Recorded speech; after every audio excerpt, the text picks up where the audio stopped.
Bron Breakker is legit injured. AJ Styles is back. Sorry, I mean Lee. And the Masked Assailant from the Royal Rumble returns.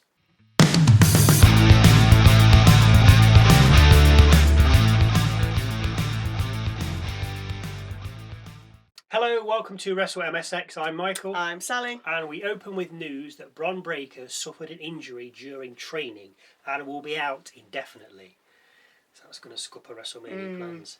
Becky Lynch then kicks things off and bemoans that she's seen someone has come back. Lee, AJ Lee. Lee then heads out and says she's merely here to support Maxxine Dupri. Lee lists the time she's beaten Lynch, with Lynch then wondering why she's here, before offering her a match at Elimination Chamber. Lee accepts, provided Lynch puts the title on the line. For me, this basically ended it then, but for me this was the most boring opening I think I've seen for a very long time. And the crowd were that quiet you could probably have heard a pin drop. It was just boring. Yeah, okay, Lee got a pop when she came out. Lynch did what she does. I don't find her interesting. This was boring. Sorry, if you're fans of her, fine, but this was boring. What a way to open Raw. Yeah. Up next, and to wake the crowd up, the Usos versus Alpha Academy in a World Tag Team Championship match. Tozawa picks up 2 early 2-count covers, with Otis picking up another 2 off a slam to Jimmy. Tozawa then dives out the ring at both Usos twice before rolling Jimmy back in, landing a senton and covering for 2.5. The twins finish it off though by double spearing Otis and then landing a 1D, with Jay then covering for the win. After the match, Byron Saxton asks them what's next, with Jimmy telling Jay he needs to win the Elimination Chamber and get back to being the main event. We hear from Liv Morgan next with Dominik Mysterio. Dom interrupts Morgan as she begins and gives her some roses and chocolates before she says she's the greatest Royal Rumble winner of all time and that she's put Vaquer and Cargill on notice. This, of course, draws out Vaquer, who speaks Spanish to Morgan. Morgan asks Dom what she said, with Dom saying, "He's got this," and replies in Spanish. Morgan, like the rest of us, doesn't have a clue what's said, with Vaquer then saying that she hopes Morgan picks her so she can kick her ass. Morgan then calls Vaquer puta, which is Spanish for female dog, just in case you didn't know, with Dom then ending up with a slap. Lyra Valkyria versus Nile versus Rhea Ripley is up next, as we have our first Elimination Chamber qualifier match of the evening. We had a double German suplex from Nile, suplexing both of her opponents simultaneously, with Nile also bringing both her opponents down from the turnbuckle, with a suplex to Lyra, who subsequently superplexed Rhea. Lyra got 2 off Nightwing, but Ripley made the save, with Ripley then riptiding Lyra and picking up the win. I thought Lyra might have won this, to be fair. I know Ripley's a big draw, but I thought Valkyria might have got herself into the chamber. Yeah, would have been nice. In the Judgment Day den, we hear from Bálor, who says he's still after Punk. Dom says he thinks that window is closed with Punk and Reigns, with Bálor then saying he thought they were family before he storms off. Next, we have Michael Cole interviewing CM Punk in the ring. But before the interview gets started, Bálor interrupts. He says he's done with being pushed around and wants Punk at the Elimination Chamber on his own turf, as is at Chicago. Adam Pearce then heads out and tells Bálor the world title is spoken for. True. Pearce asks Finn to leave, but before he has a chance to, CM Punk comes storming down and enters the ring. But Bálor gets out and onto the announcer's desk. Punk tells Bálor he deserves an ass beating, with Bálor telling Punk to put the title on the line. Punk says fine, let's go. Pearce, being the spoilsport he is though, says no, this is not happening.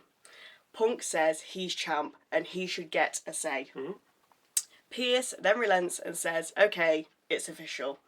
Punk versus Bálor at Elimination Chamber.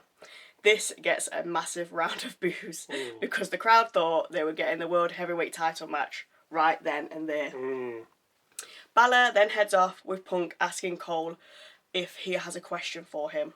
Cole asks Punk why he jeopardised one of the greatest WrestleMania matches for that. Punk says he'll fight anyone, anytime to prove he's the best in the world. He then has a message for Reigns saying the ref will raise his hand at WrestleMania. See, the thing is, though, it's going to be Punk and Reigns Yeah. at Mania. I mean, if it's not, it's a massive swerve. Oh, yeah. Because Reigns is going to be like, well, I don't want to fight Balor. I mean, he will, because he'll have the title. Yeah, because he wants the title anyway, but yeah, he hates Punk. So. Yeah, like, so when we do the predictions for Elimination Chamber, who's going to say Balor? Nobody. Maybe me, I don't know. No. Anyway, backstage, Paul Heyman blames Pierce for Breakker's injury, a hernia if you didn't know, with Heyman then telling the Vision not to get involved in Theory's Elimination Chamber qualifying match later. So you know what's going to happen. Next up, Natty versus Maxxine Dupri. Natty shows a more aggressive side by dropping Dupri on the announcer's desk and then pounds away on her on top of the desk. The bell then rings to end the match, with Natty then locking in the sharpshooter. AJ Lee then heads out, which causes Natty to release the hold. Lee then helps Dupri, but she gets blindsided by Lynch, who gets a cheap shot in. See, I was like, this is going to lead to a tag match. Yeah. Lee and Dupri, nice rhyming, against Lynch and Natty. But then I realised that Lee and Lynch are going to be going at it for the IC belt. Yeah. So maybe that tag... Maybe just one at Maybe Raw. that tag match will... Yeah, have to wait till WrestleMania or something. I don't know. Next out, Rhea and Bravo with El Grande Americano versus Javon Evans and El Grande Americano. We see a nice double German suplex from the OG Grande, with Americano finishing things off with a diving headbutt to Bravo and covering for the victory. Before this, though, we saw an incredible OG cutter from Evans to Bravo, with Evans catching Bravo mid-air as both men came off the top rope. Evans caught Bravo just right too. The timing was spot on. It was just incredible. If you can see it, just go and watch it. I mean, if you haven't, go, but I'm sure you have. It is lost for words. After the match, El Grande takes on El Grande, with El Grande trying to remove the mask of El Grande. The OG tried to remove the other one's mask. And I'm still going for this to be a match at WrestleMania for mask versus mask. It has to be, doesn't it? Yeah, I can see that. I mean, just for a gimmicky match. Yeah. That's a little light-hearted one, yeah. Mask versus mask. I don't mind that. We have a vignette from Oba Femi, who channels his inner Thanos by saying that change is inevitable. I also think he said that when you see him again, he'll have his mind made up of which show he'll be going to. So when he appears, that's his show. That's the impression I'm getting from that. So when you see him, as he said, when you hear them drums, he's made. Don't play Jumanji, but when you hear them drums, he's made his mind up. Oh. We also hear from Gunther in the locker room, who vows to win the Elimination Chamber, walk out of WrestleMania the WWE champion. He'll be taking on Dominik Mysterio and Javon Evans in his qualifying match for the Elimination Chamber next week, which I think he should win with ease. I mean, come on, he's the ring general. He's just retired. Yeah, but Goldberg, John Cena and AJ Lee. So, come on. Dominik Mysterio, though. So, the main event of the evening, an Elimination Chamber qualifying match between Penta, Austin Theory, with Paul Heyman, and LA Knight. Penta and Knight, of course, double team Theory from the off, with Penta and Knight then trying to steal a cover on each other. The two faces then go at it, with Penta looking for a destroyer on Knight, only for Theory to pull Penta from the ring. Back from the break, Penta and Theory go at it, with Theory picking up two from a spinebuster. Knight comes back and takes Theory to the outside before smashing his head onto the announcer's desk. Penta then suffers the same fate, with Knight then giving Theory another go before heading back to the ring. Theory counters a BFT into a cover for two, with Penta then reappearing and crossbodying both men. Penta covers Theory for two after a backstabber, with us then seeing a Tower of Doom, in which Theory covers Knight for two. Theory misses a stomp, Knight drops him with a Scorpion Death Drop, and then lands an elbow from the top rope. It's then that Logan Paul and Bronson Reed run out. Knight takes out Paul, but gets caught by Reed, who then elbow drops LA before rolling him back into the ring and tsunamiing him. Adam Pearce then heads out, but it's too late as the damage has already been done. Theory stomps Knight and covers for the 1-2. Penta pulls Theory from the ring and breaks the cover. The pair then scuffle on the outside, with Theory getting the better of Penta. As Theory looks to get back in the ring, he's super kicked and stomped by a Masked Assailant. The hooded figure then throws Theory back into the ring, but the Vision come back and chase the attacker through the crowd. Theory struggles to his feet, which then allows Knight to BFT him and cover for the 1-2-3. Raw goes off the air with a celebrating LA Knight, giving it to Heyman. I think this is great. I love this. Yeah. I think they're trying to get across because a lot of people thought that it might have been Logan Paul that did the dirty to Breakker at Royal Rumble. But now we've just seen Paul. I was going to say Paul Heyman. We've just seen Logan Paul chasing after the assailant to make people. Oh well, it's not him then. It could have been. It could be just be. It doesn't really matter. Yeah. It's definitely not Seth.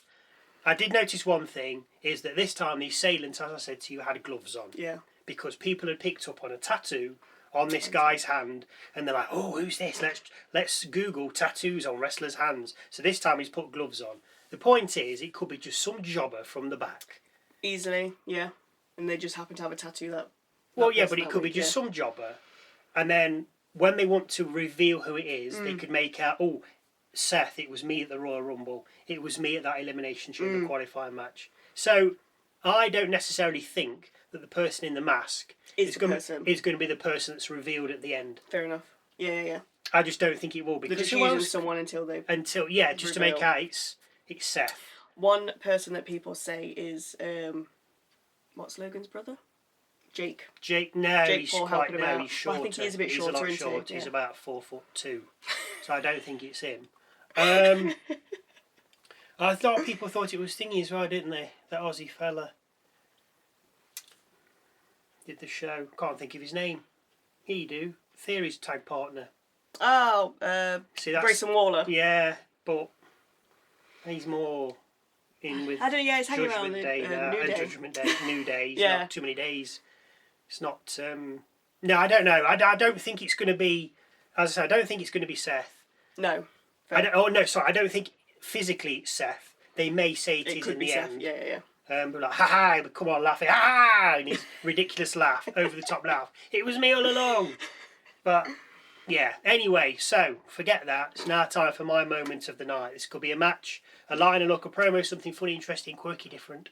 Something that catches my eye. Obviously, it has to wait until the end because if I do it halfway through, it could be spoiled. So, Michael's moment of the night is Evans' OG cutter from the top rope. It wasn't a normal cutter, as he caught Bravo in midair as he was jumping from the adjacent top turnbuckle. It was the timing. It was immaculate. Now you think the Logan Paul Ricochet Royal Rumble midair collision was good from 2023, but that wasn't necessarily timing, because if one was slightly off, it didn't really matter because they were always going to collide. Yeah. Was it? There was no way that was the whole idea of that. But for Evans to lock in the move to catch Bravo with obviously his head and get it in midair, and then both of them land while they were jumping from, as I say, from adjacent ring posts. It was amazing. Yeah. It was just the timing. Whether they practiced or there was like, no, let's just go go for like it. the same height and everything. Yeah, just. Yeah. Well, what I did notice on the replay, I think Bravo went first. But instead of Evans jumping up because he didn't need to, he sort of jumped flat. So he would catch him and then he came down. But go and watch it. I think it was absolutely incredible. Yeah, I agree. Fantastic. If you want to agree or have any other thoughts or views that you'd like to share with us, then please feel free to leave them in the comment section down below. And don't forget to go and check out our Musings video because a new one drops every Wednesday. Oh, I like that little thing you're doing there. That's new. Thank you for watching. And we'll see you Wednesday for a look at this past week in WWE and Saturday for SmackDown.